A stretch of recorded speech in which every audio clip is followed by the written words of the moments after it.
мен ішім 9-да келіп жатырмын да 10 минутта болады. Мен Орынбай Қанат Анарбекұлы, Мұхтар Әуезов атындағы Оңтүстік Қазақстан мемлекеттік университетінің түлегімін. Шымкент қаласы Шымкент мұнай өңдеу зауытында 2018 жылдан бастап жұмыс істеп келемін. 2018 жылы 4-ші разрядты тауар операторынан жұмыс өтілімді бастағанмын. Қазіргі таңда жұмысшыдан бастап еңбек арқасында және компанияның әр саласында дамытудың, оқытудың арқасында біз басшылық маманға дәрежеміз өсті.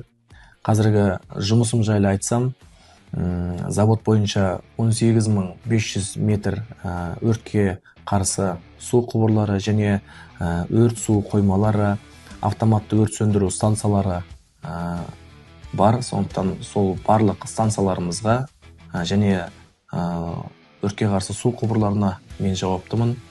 2018 жылы айта кетсек, заводта үлкен ауқымда модернизация жобасы болды.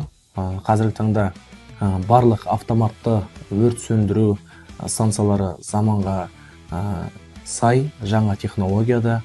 Қай жерде болмасын, енді бірінші кезекте тұратын ол әрине басты қауіпсіздік. Сондықтан да әрбір заводтағы қатарына қадірлі мамандарымыз бірінші кезекте қауіпсіздік шараларды алға қою керек деп мен ойлаймын.